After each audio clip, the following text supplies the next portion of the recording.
Hello everybody, this is AG here, and welcome to the Indianapolis Motor Speedway.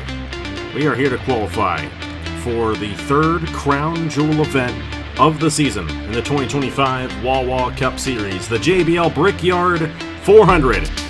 Here from the greatest racetrack in the world, the Indianapolis Motor Speedway, here in Speedway, Indiana. Of course, this weekend it is the real-life Brickyard 400, and it's great that it's back in real life as well. As, you know, boring, quote-unquote boring as the race can be, it is always a wonderful sight to see cars around the oval at the Indianapolis Motor Speedway.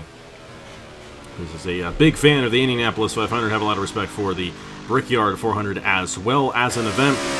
And it's very special for us here in the Wawa Cup Series. It's a very special place, and this is a very special race to win. Last year, this race was won by Matt Tuck, driving for Grattan Autosport in the number 54. We'll see who gets it done this year. And we're got a line of cars ready to get out here in qualifying. Not going to be much time to get those times in. Of course, a 2.5-mile speedway, and it's going to take a while for these drivers to get around this racetrack to get these laps in. So they're only going to get a couple of laps in on this session, so you have to make sure you hit your marks correctly if you're going to have any opportunity making it on to the show. Of course, this is the fourth race in the Wawa Cup Series chase. And Duncan Ward coming in to this event. The 3-point lead there on Daniel Paulus Jr. And Isaac Nichols is third in the points, 20 points behind. Kirsten Bell is 21 points behind. Jack Haas 28 behind, and Logan Williams 29 behind. Ladovic Shred 38 behind after her engine failure at Dover last weekend. Did not go her way at all at the Monster Mile. We'll see if she has a shot at getting a win here in the Brickyard 400. 40 laps tomorrow, noon Eastern time, right here on AG, the channel. Our hot seat drivers here in Uncharted qualifying, the number 90 will be Matt Black. We got the number 14 machine, that's Josh Marzak behind the wheel of the 14. Been a while since he's attempted a race here, but we'll see what he can do. That 19 has made it into a lot of these races so far this season. Rashia Mahendra in the number 91. They'll be an owner in the Turkey Hill Truck Series starting here in less than a month. Hard to believe that the Turkey Hill Truck Series will be starting in less than a month's time. We're just around the corner for that. Nicholas Cameron in the number 42 machine, driving for Racing Motorsports. Of course, the top 5 drivers advance on, and then the highest hot seat driver, assuming that the highest hot seat driver is not in the top 5. If they are, of course, then the 6th place driver advances on and races in the Brickyard 400. Right now, our fastest time is the 00 of Zayden Davidson, and we have announced it now, so we know what it's going to be like for silly season. We're going to be bringing on a bunch of new teams. As a matter of fact, we'll touch on this once again in the qualifying. There are drivers who are going to become team owners next year in the Wawa Cup Series, so we're intrigued to see how this ends up shaking out in terms of silly season, because whoever's the highest uncharted driver in points will get an opportunity to reserve a full-time Wawa Cup Series ride. Of course, all these uncharted drivers who are full-time, who have met the ratings threshold, will have an opportunity to race full-time in the Wawa National Series, which will be essentially the second division of the Wawa Cup Series. We're excited to see what Caleb does with that. Darian Arnsdorf, of course, leads, and he leads by, if I do the math correctly here, 34 points on Zayden Davidson. 34. I did the math correctly. So, Arnsdorf is not a shoe-in yet. As a matter of fact, if Arnsdorf, assuming he makes the race, wrecks out, and Zayden Davidson has a good run like he did at Watkins Glen, we will be at Watkins Glen 2 weeks from now at Road America. That's where he had that good run. Could be a good opportunity for Zayden Davidson to sneak that spot away for a full-time Cup ride and not have to go to the National Series. But the National Series is still going to be a very fun place to be next year, and we'll see a lot of these guys, probably like Monaco, like Aaron Lukes, go for that series. And I say especially someone like Eric Monaco has a very good chance of winning the title in a series such as that. Of course, a little ways from now. We got the 42 Nicholas Cameron and the 14 of Josh Marzak in qualifying positions right now. Carson Miller in the number 50 is also in, and Aaron Lukes currently holds on to the last spot. And he just lost it to the number 90 of Matt Black. Matt Black looking to race his way into the Brickyard 400. But then the 91, how about all these hot seat cars? And, you know, these are 4 of the best teams that we've got. At least they were 4 of the best teams last year. Racing Motorsports has struggled in a lot of areas, though they have found a lot of speed with Eric Monaco. I think they have very fast race cars, especially on these higher speed tracks. Rashia Mahendra putting themselves in, and now Marzak is on the bubble, so it looks like it's going to be 3 hot seats and 3 full-time uncharted, and it looks like the 3 uncharted drivers are going to be the top 3 uncharted drivers in the point standings. Carson Miller third in the points of the uncharted guys, but Haley Anderson Jr. is going to knock out Josh Marzak right at the end of the session right there. And a great run for Anderson in her attempt to make this Brickyard 400. Looks like she's going to be able to do so. Of course, next year we'll be getting rid of qualifying. We'll be getting rid of the full-time uncharted drivers. Mainly, of course, we got the National Series. So it's really one last opportunity to really make these races, make a name for yourself here in the Wawa Cup Series at the end of this season, these last 6 races, and Haley Anderson Jr. going to make it here for the Brickyard 400 right at the end there. So it'll be Darian Arnsdorf, Zayden Davison, Carson Miller, Rashia Mahendra, Nicholas Cameron, and Haley Anderson Jr. racing their way into the Brickyard 400. Josh Marzak, Matt Black, Aaron Lukes, Eric Monaco, Jared Martin, Dylan Matthews, Johnson Jameson, J.R. Ribbleton failed to qualify for Indianapolis. Let's go on to Group A here from the Indianapolis Motor Speedway. And here we go for Group A. And of course, top 3 fastest advances on to the Fast 6, and we have the single car runs. You guys probably get the gist of this by now, and there will be 6 more of these until the end of the season, and then we're going to revert back to the old way of doing it, where the qualifying rating is actually going to mean something. And I guess I should apologize to everyone who has been using the qualifying rating this season, because it hasn't done the thing. At the beginning of the season, I had not done enough testing to know whether or not that had any effect in the practice session, which comes before qualifying, hence why I kept it in.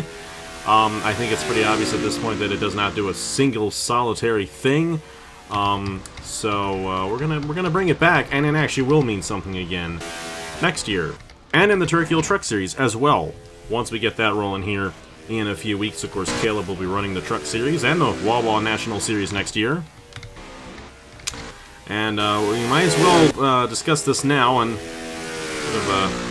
by the time you guys are seeing this, definitely would have announced this. Matthew Hubert going to be becoming a team owner next year, so he will not be behind the wheel in 2026. Of course, the big news that broke over the weekend is that Grand Autosport will be closing, and essentially that team is being taken over by Ludovic Charette next year.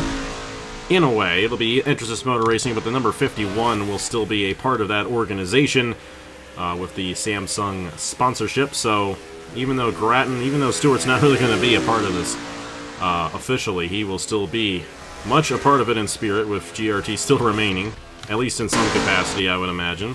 Of course, we knew Ludovic Charette was going to retire. Have not really mentioned too much about that at this point, but now we know that she's going to be a team owner next season, so great to see her still involved in the series and essentially taking over that team for 2026.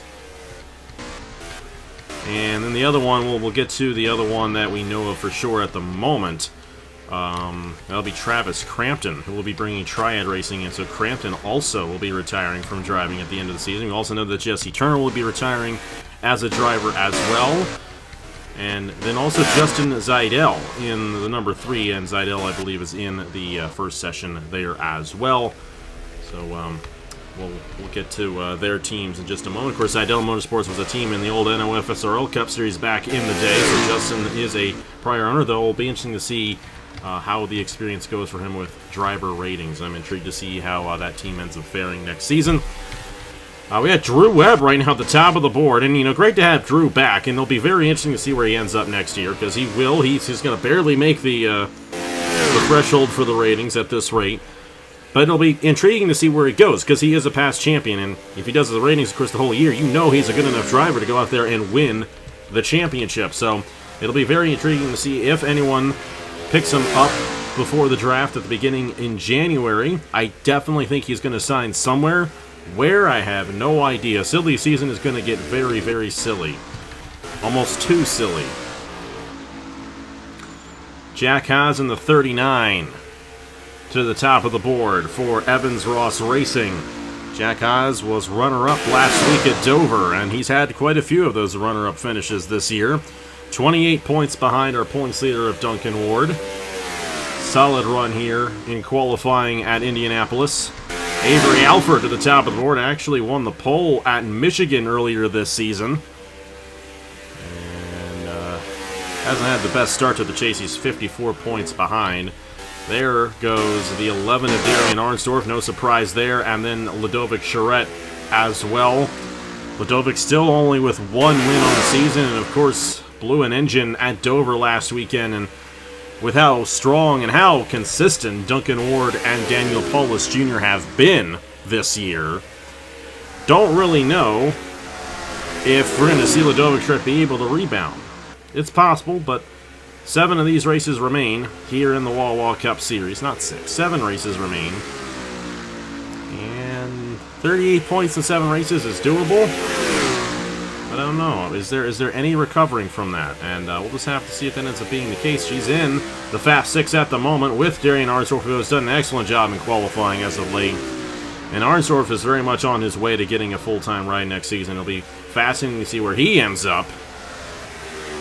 They're going to move there on LJ Semedo. Getting a little practice in for the race tomorrow. And we know that Arnsdorf is a great driver. How about Carson Miller? That is 2 uncharted drivers again. And the other big piece of news that came out on Tuesday was that Appalachian Motorsports is also going to close, and this has a lot more to do with the fact that Caleb will be running the National Series, which will run an exact same ratings format as the Wawa Cup Series, and in fairness to everybody else, we mutually agreed that Appalachian Motorsports would not be a part of the team. So you got 2 massive free agents that will be on the market going into silly season with Nicholas Sambadio and Logan Williams now. And who knows where they're going to end up. Got a lot of strong teams coming in, like Vision Motorsports. I can assure you that Vision Motorsports is a very strong team. They lead over in the D-Wall Cup Series currently against my team, and you know I know what I'm doing. So, I mean, I see all what y'all do in this series, so I do utilize that over there in the D-Wall Cup Series. I would never have my own team in my own series, though. I think that's a different case right there. And I think in Caleb's case, the Wawa National Series is kind of his series and my series at the same time, and kind of have that collective effort, which would make it a little unfair. Darian Arnsdorf, Ludovic Charette, and Carson Miller. Carson Miller going to be in the Fast 6. Great run for Carson Miller here at Indianapolis. Avery Alford will start 7th. Matthew Hubert will start 9th. Drew Webb will start 11th. That was a great run for Drew Webb right there. Great to see that out of him. Laura Chung will start in the 13th position.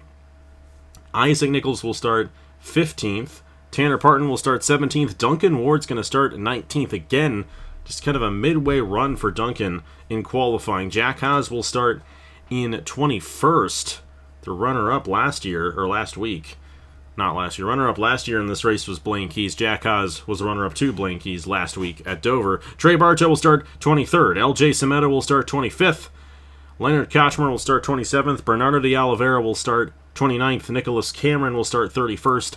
Roberto Crown Jr. will start 33rd. Alex Samantali will start 35th. Bruno Diacomo will start 37th. Brad Stover will start 39th. And Rogel Dorn will start in the 41st position, as it's been pretty much all season for Rogel.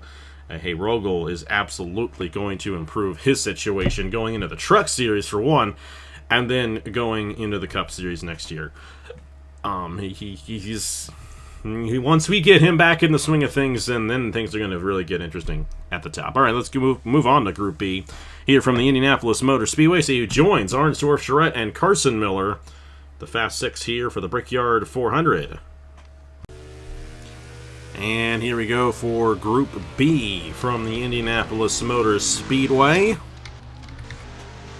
And there's 2 uncharted drivers making it into the Fast 6 in Group A. Very unique run right there for those drivers. I don't think it's unique at this point for Darian Arnsdorf to make the Fast 6. He's actually made the Fast 6 quite a bit this season in that Groton Autosport 11.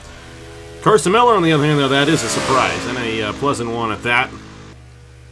And Carson Miller has definitely shown up as being a very strong driver in that 50 machine for Appalachian Motorsports and their uncharted program. Here is winner of 2 of the last 3 races, our defending race winner, Blaine Keys, got it done at Dover. And somehow, all of a sudden, he just turned the jets on, and there he was. 31 career wins on the channel now. And looking for number 32, looking to be solely atop the wins list. Fitzwater and Sambadio can also do that, but of the 3 in this race tomorrow, Blaine's going to have the best shot. Now, we also got Mosport for IndyCar. That could definitely shake things up a little bit as well, because San Mateo and Fitzwater could both easily win that race. We'll have to see if that ends up being the case. Travis Crampton, like we mentioned, will be moving on to ownership in 2026, bringing Triad Racing over to the Wawa Cup Series. Very successful team in the Truck Series, and we'll be very interesting to see what Travis does. And then with that, we get to have Travis in the booth for some of these Wawa Cup Series races as well. So we're definitely excited to have that. Travis's input into the Wawa Cup Series. And the other driver that we have in here, Justin Zeidel, will be moving on to ownership. It's a shame for Justin that his driving career here in the Wawa Cup Series has not been as good as it could have been. Obviously, it's been a very tough season here at Dracoan Racing Enterprises, and this team as a whole has kind of fallen off from a lot of the other teams, unfortunately. At one point, they had Blaine Keys on that organization. They actually have 4 wins total as a team in 2023. But as the rest of the series got better and better, this team found themselves a little bit further behind than they would have liked. But we'll be intrigued to see what Justin does as an owner in 2026, bringing back Zeidel Motorsports, and like I said, a team that had been in the Chick-fil-A Cup Series and a FSRL Cup Series back in the day. Of course, the Wawa Cup Series is a much different series than that one is, so we'll see how that ends up shaking out for him going into next year. Logan Williams, this is a guy a lot of people are going to have their eyes on here, I think, as this chase moves along. He's in a pretty good position, and I feel like this is a race that might service him well. We'll see if he ends up getting a good run here in qualifying. It's on his first lap at the moment. His teammate Nicholas Samia currently 4th in this session. Crampton and Keys both up there. And then Rashia Mahendra currently in the 3rd position.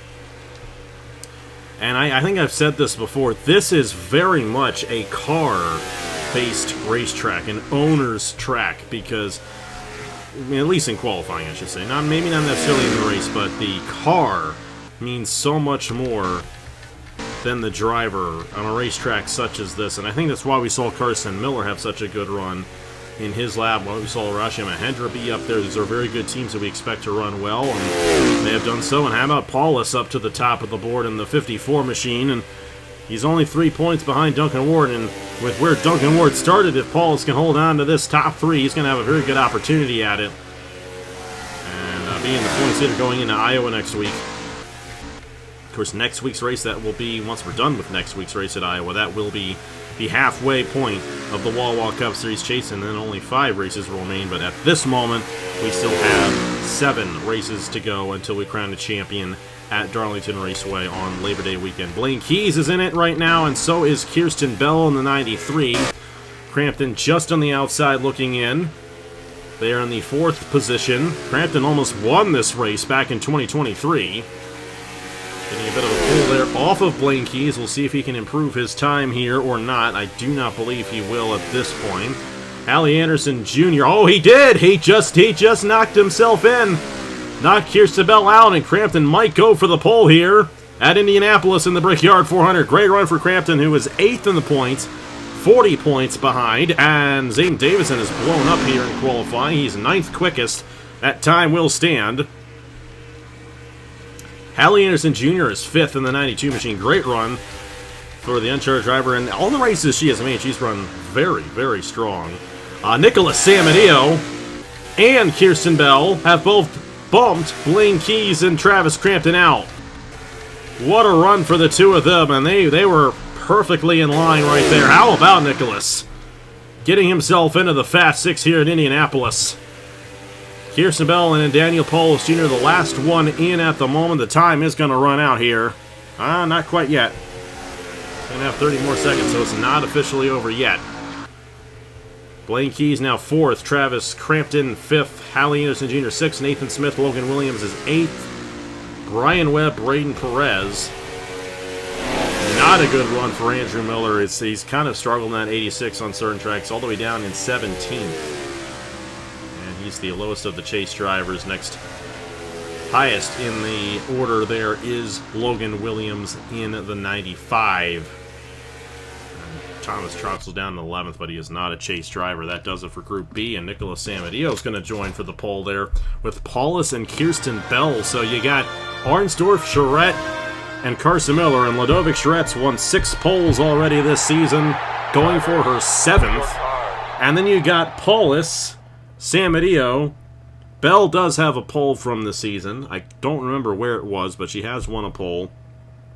Arnsdorf and Miller. So you got 6 poles to 1. And that 6 poles are all one driver, and that's Ludovic Charette.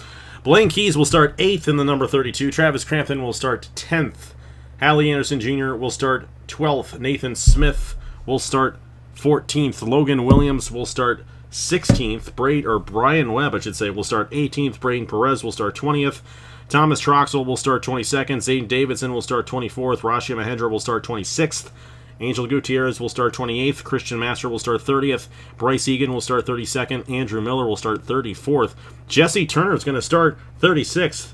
He's actually not going to start last like he has the past 10 races. It's great to see. Zachary Fitzwater will start 38th. Philip Torres will start 40th. Justin Zeidel will start in the 42nd position. So let's see how it goes here in the Fast 6 from Indianapolis. Paula's going to be our first driver out here for the Fast 6 for the Brickyard 400. And here we go. Going to remind us a little bit of Indy 250 qualifying, just a little bit. We only got 6 cars, of course, in the Fast 6 going for the pole. Here for the Brickyard 400, of course, Daniel Paulus Jr. has yet to win a pole this season, though he's gone to victory lane 5 times this year. None have come with a pole, and you get that extra bonus point for winning the pole, and Paulus then would be 2 points behind Duncan Ward coming into this race if he can in fact hold that off. But we'll see. Ludovic Charette is definitely the favorite to win this pole. She's won 6 already this season, going for number 7 here today at the Indianapolis Motor Speedway. Daniel Paulus Jr. will start his fast lap. 188 across the line for the number 54. And of course, these drivers go much slower than they do in the Indy cars. But that's what makes this race quite interesting. A very technical racetrack for these drivers. They have to make sure they hit their marks going through these corners. Tire wear will be a factor as well as the race goes along. It will be a one-stop race if it's caution-free. If not, if we get a caution early on, it'll become a 2-stop race. The fuel window right past the halfway point. And we know that Paulus has the speed in that race car to win the pole for this race. Big question is, can he get to Ludovic Charette in that regard? Of course, right now in the points, which is what ultimately matters, Paulus has that advantage on his pseudo-teammate Ludovic Charette. But we'll have to see. Ludovic could find her way to victory lane, and then that championship could get interesting once again. 49.928 for Daniel Paulus Jr. here in Brickyard 400 qualifying. And here we go, Carson Miller in the number 50, the full-time unchartered driver for Appalachian Motorsports. Of course, as we know, this team will be ceasing operations in the Wawa Cup Series next year, though I think I'm gonna make sure Caleb keeps the Sprint Series team. He's still got something. I mean, that's how he's got all his owners' wins. He's got like half the wins in the Sprint Series as an owner. So they'll still live on over there in the Sprint Series next year. But what an opportunity for Carson Miller. This is late in the season for a driver who has had a good year, hasn't really run up front like Arnsdorf and Davidson in terms of the uncharted drivers. We've seen Arnsdorf in the Fast 6 a lot this season. He actually could get this pole here at Indianapolis. But Carson Miller, really haven't seen him at this level yet, and we'll have to see what he can make of it here from Indianapolis, and what a place to do so. This is a crown jewel event. Whoever wins this race is going to get a slot in the Body Armor Pro Series next year, which is going to be invite only. We're not going to have any signups for that, so you got to earn your way into that. We know Brendan Wilmington, of course, is going to be a part of that one, as he won the Indianapolis 250 back in May. Of course, all the series champions will be a part of that as well. We're going to have some fun with the Pro Series next year. Going to change things up just a little bit. Appalachian Motorsports, they actually got 2 of their drivers in the Fast 6, and not twist of fate, the one driver who's in the championship chase did not make the Fast 6. That was Logan Williams, going to be starting back in the 16th position. The Nicholas Samadillo has an opportunity at the pole in the 59 machine. Dare I say, watch out for Nicholas Samadillo, actually, in this race. I think he might actually have a shot at it if he can get a good starting position. 52.28, that is second overall so far. Carson Miller puts his time up on the board. And speaking of Nicholas Amedeo, he's the next one in line here for qualifying at Indianapolis. And here's our next driver in line. It's Mr. Edge, Nicholas Amedeo. And one of those drivers is going to be part of silly season next year, since Appalachian Motorsports will not continue on in the series. And this is a driver who I know a lot of people are going to want on their team. Same with Logan Williams as well, and who knows, they may still end up on the same team next year. I think there's a lot of potential with that. Of course, we got a lot of new teams coming in, like Triad Racing, Intrasys Motor Racing, Vision Motorsports. They also have to consider, too, some of those teams losing their drivers as well, like Grattan Autosport. Well, Drew Webb. Drew Webb doesn't have a place right now. It could get very interesting. Very interesting with how it's all going to shake out.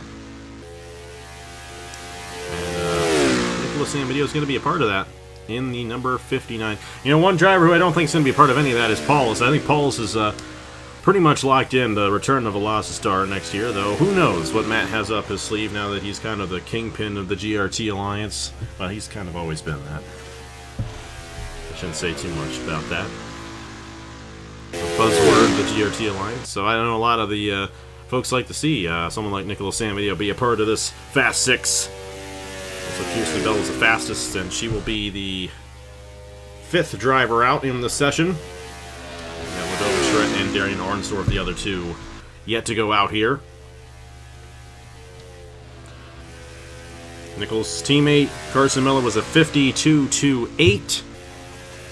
And Nicholas had a lot of speed across the line. I don't know if he had as much speed through the corners as he would have liked. We'll see where he ends up falling in line. Going to be 53.14. He's actually slower than Carson Miller on that time, so not exactly what he wanted there, but regardless, he'll still have a top 6 starting position for the Brickyard 400 tomorrow, and we'll have to see if he has an opportunity at getting the race victory here in this Crown Jewel event. And here is our defending champion, Ladova Schredt, in the 51. 6-time pole winner this season. Needs to be at a 49.928 to have an opportunity going for her 7th pole of the year. And, of course, as you all know, Grattan Autosport will be closing at the end of the season. And, you know, touch on reality just a little bit. You know, I totally respect Stewart's decision, and definitely wish him the best with that. And he'll still be a part of the booth for these races. We'll be glad to have him aboard with all of that. He'll still be around, of course. Gonna pass the reins over to Ladova Schredt, essentially, Matt Tuck, and then probably also Matthew Huber gonna join Max Davis. Those 4 teams that are gonna be he keeps doubling every year.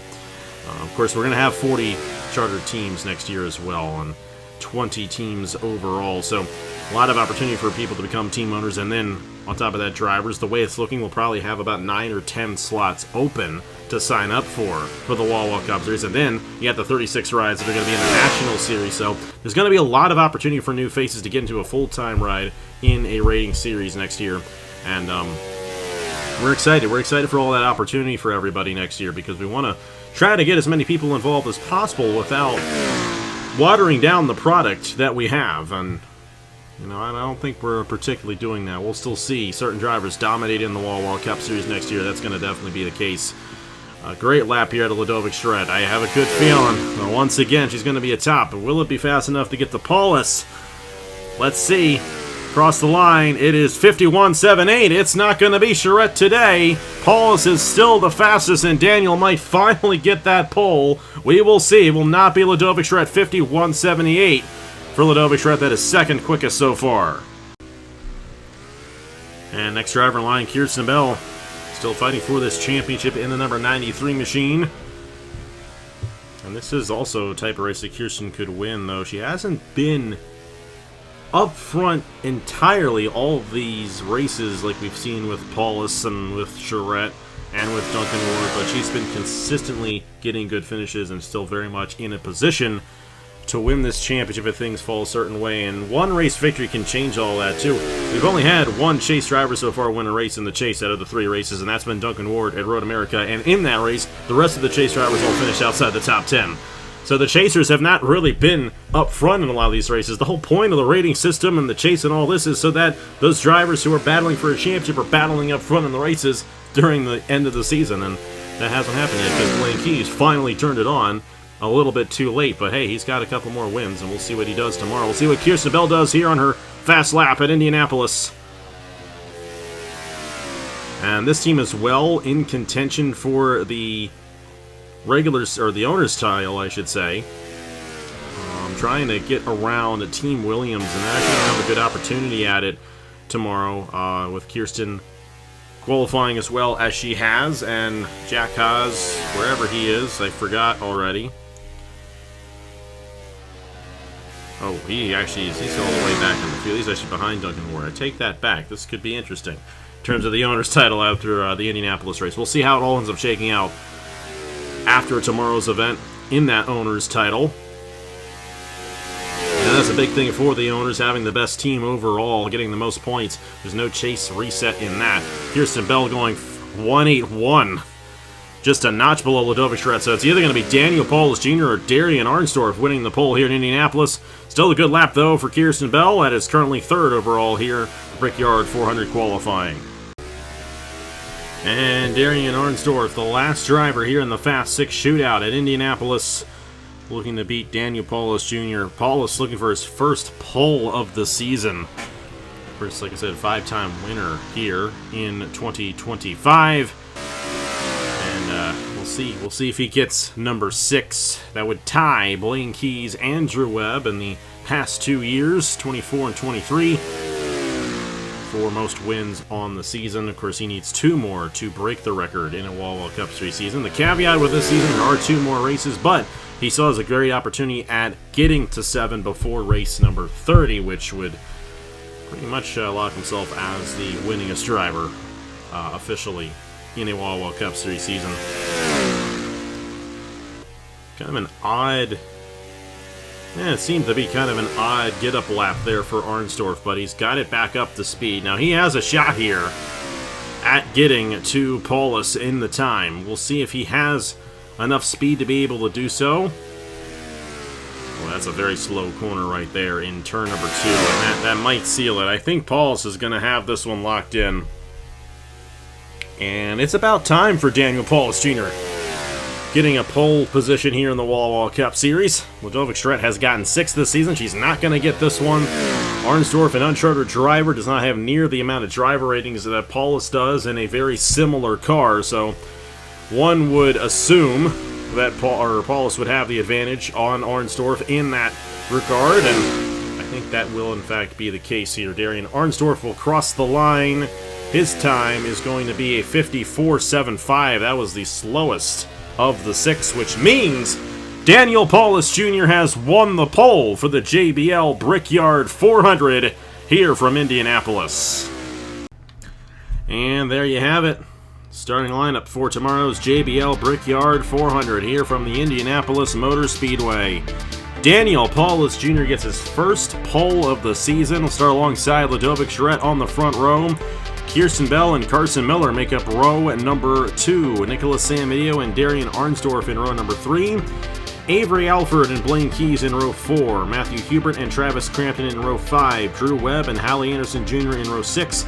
Laura Chung, Nathan Smith in row 7. Isaac Nichols, Logan Williams in row 8. Tanner Parton and Brian Webb in row 9. Duncan Ward and Braden Perez in row 10, Jack Haas and Thomas Troxel in row 11, Trey Bartow and Zane Davidson in row 12, LJ Sameto and Rashia Mahendra in row 13, Leonard Kochmer and Angel Gutierrez in row 14, Bernardo de Oliveira and Christian Master in row 15, Nicholas Cameron and Bryce Egan in row 16, Roberto Cram Jr. and Andrew Miller in row 17, Alex Amatali, Jesse Turner in row 18, Bruno Diacomo, Zachary Fitzwater row 19, Brad Stover, Philip Torres in row 20, Rogaldorn and Justice Idell in the final row. And it's tomorrow, noon Eastern Time, JBL Brickyard 400. It's going to be a lot of fun here from Indianapolis, and we're getting closer and closer to the finale of the season. Only 7 races remain. And it's now a 2-point gap between Duncan Ward and Daniel Paulus Jr. as Paulus got an extra point here for winning this pole position. Watch out for him. Let's have to see how it all goes down. Thank you so much for watching once again. Congratulations to Daniel Polis Jr. on his pole position here in Indianapolis. We'll see you guys tomorrow for the JBL Brickyard 400 at noon Eastern Time. I will see you guys later.